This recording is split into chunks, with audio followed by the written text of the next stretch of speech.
नमस्कार दोस्तों, आप सभी का स्वागत है क्रिमिनल लॉ सीरीज़ के इस नए वीडियो में।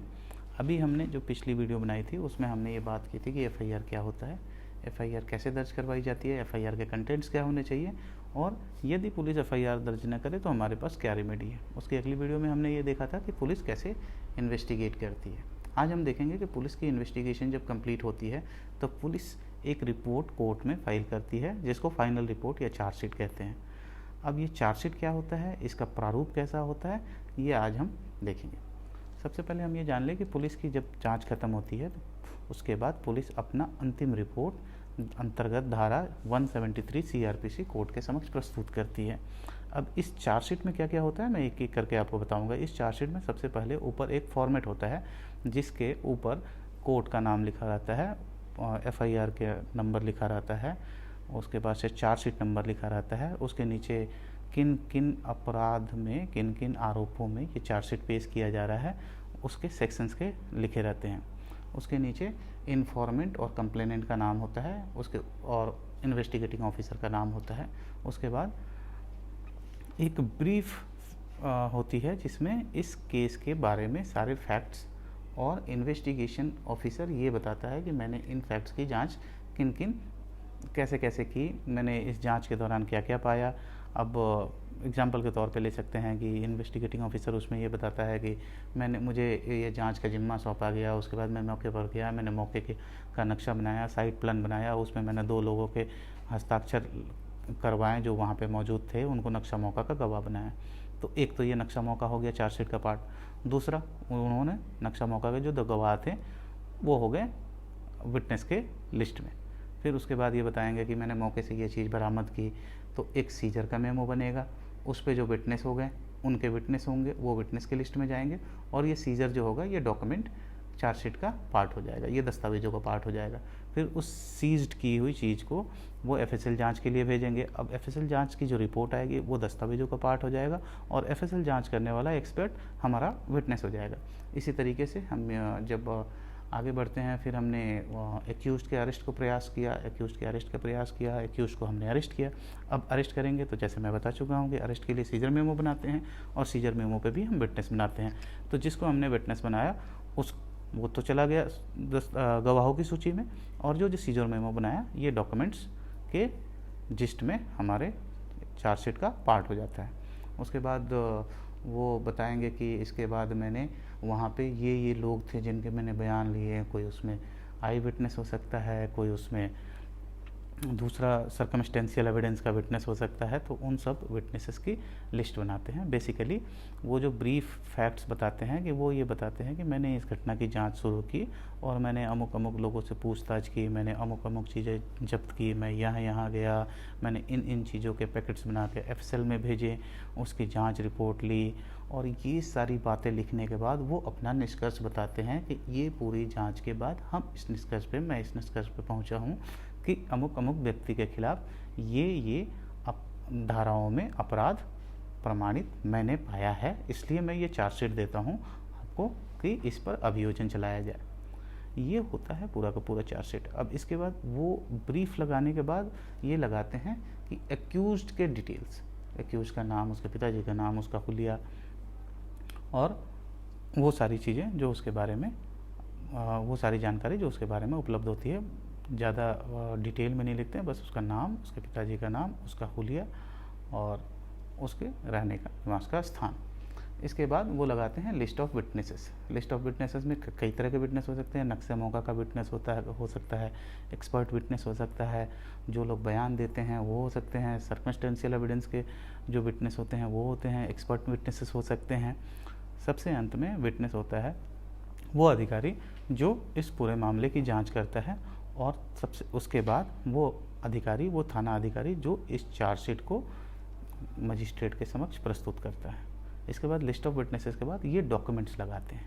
जांच के दौरान पुलिस जो भी डॉक्यूमेंट्स कलेक्ट करती है उसकी एक लिस्ट बना के और उन सारे डॉक्यूमेंट्स को भी चार्जशीट के साथ लगाई जाती है। अभी डॉक्यूमेंट्स क्या क्या हो सकते हैं, जैसे मैंने बताया कि यदि अरेस्ट होता है तो अरेस्ट मेमो होता है, नक्शा मौका बनाते हैं नक्शा मौका होता है, इन्वेस्टिगेशन के दौरान पुलिस किसी चीज़ को जब्त करती है, जैसे मान लो कि कोई फर्जी वसीयत का मामला है तो वो फर्जी वसीयत को पुलिस जब्त करती है, वो हो सकता है। किसी ने फर्जी सेल डीड बना ली, वो हो सकता है। उस दौरान उसके बाद से एफएसएल की जांच के लिए पुलिस ने जो कोई दस्तावेज भेजा, एफएसएल की जो रिपोर्ट हुई वो हो सकती है। किसी व्यक्ति को चोट लग गई तो उसकी जो मेडिकल रिपोर्ट हो सकती है वो हो सकती है। उस मेडिकल रिपोर्ट के बाद जो डॉक्टर का ओपिनियन हुआ हो सकता है, वो हो सकता है। उसके जांच के दौरान उसकी हड्डी टूट गई तो उसके बाद जो मेडिकल प्रैक्टिशनर, जो डॉक्टर ने उसका इलाज किया, उसका ओपिनियन हो सकता है। कोई व्यक्ति एक्सरे की रिपोर्ट हो सकती है, ईसीजी रिपोर्ट हो सकती है। सर पे अगर चोट लगी है तो सिटी स्कैन की रिपोर्ट होती है। वो सारी मेडिकल से संबंधित सारी रिपोर्ट्स हो सकती हैं। अगर कोई व्यक्ति मर गया है तो उसका इंक्वेस्ट पंचनामा हो सकता है, उसकी पोस्टमार्टम रिपोर्ट हो सकती है। ये सारे दस्तावेज पुलिस चार्जशीट के साथ नत्थी करती है। कहने का मेरा अभिप्राय यह है कि जाँच के दौरान पुलिस जो जो डॉक्यूमेंट्स बनाती है और जो जो डॉक्यूमेंट्स जब्त करती है वो सारे दस्तावेज इसके पार्ट हो जाते हैं।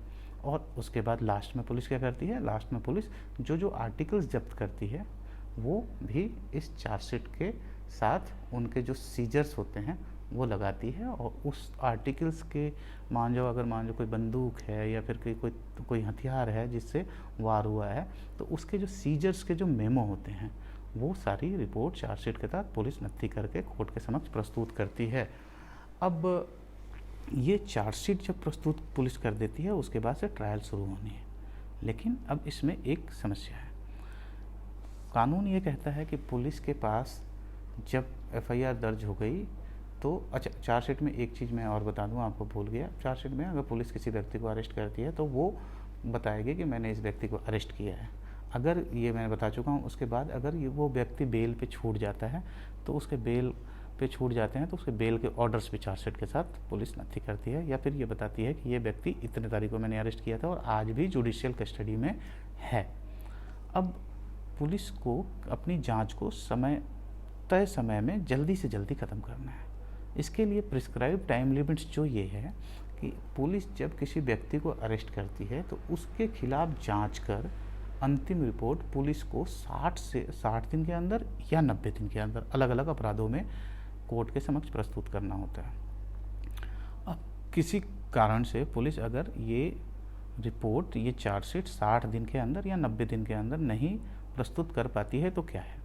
सेक्शन 167 सबसेक्शन 2 ये कहती है कि यदि किसी व्यक्ति को पुलिस अरेस्ट करती है और उसको जुडिशियल कस्टडी में भेजा जाता है या पुलिस कस्टडी में भेजा जाता है, फिर जुडिशियल कस्टडी में भेजा जाता है और उस पे जो आरोपित अपराध हैं उसमें 10 साल से ज़्यादा की सज़ा हो सकती है।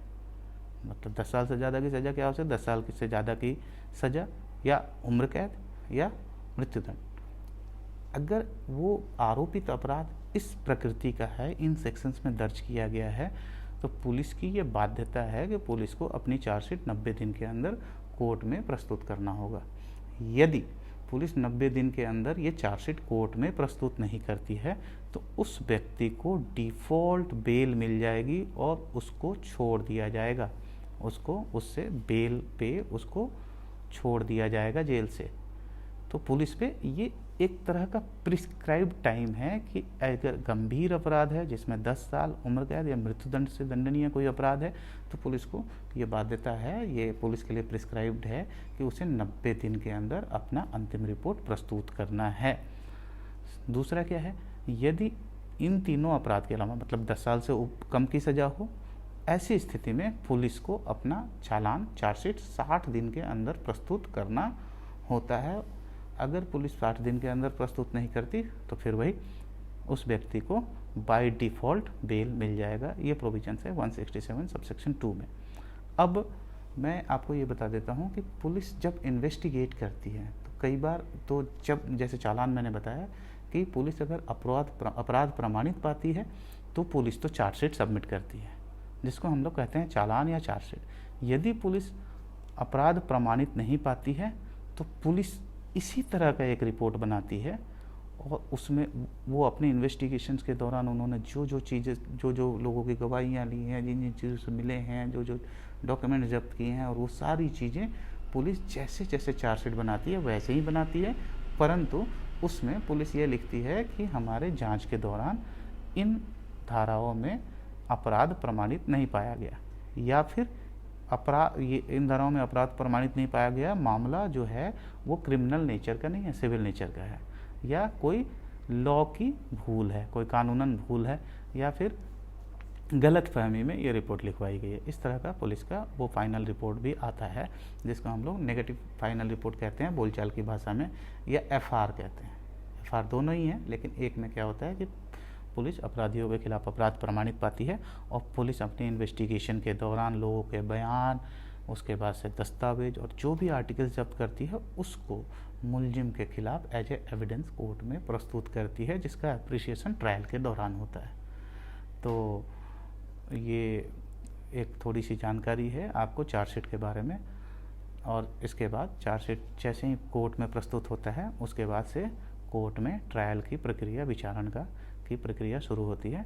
तो चार्जशीट बहुत ही इम्पोर्टेंट है, और पुलिस के किसी व्यक्ति को सज़ा होगी या नहीं होगी, इसके लिए चार्जशीट बहुत ही इम्पोर्टेंट है। पुलिस अगर मुस्तैदी से जांच करेगी और अपने हर प्रक्रिया का पालन करेगी और हर संभव सबूत अगर जुटा के लाती है, तो मुलजिम के खिलाफ अपराध को साबित करने के लिए प्रोसिक्यूशन का काम आसान हो जाता है। किंतु अगर पुलिस अपनी जांच में गड़बड़ियां करती हैं, या प्रक्रिया का पालन नहीं करती है, या कोई मटेरियल फैक्ट्स या कानून की भूल करती है, प्रक्रियाओं को सही नहीं रखती है, तो उसका लाभ डिफेंस को मिलता है। तो आज के लिए इतना ही, मिलते हैं अगले वीडियो में। Thank you very much.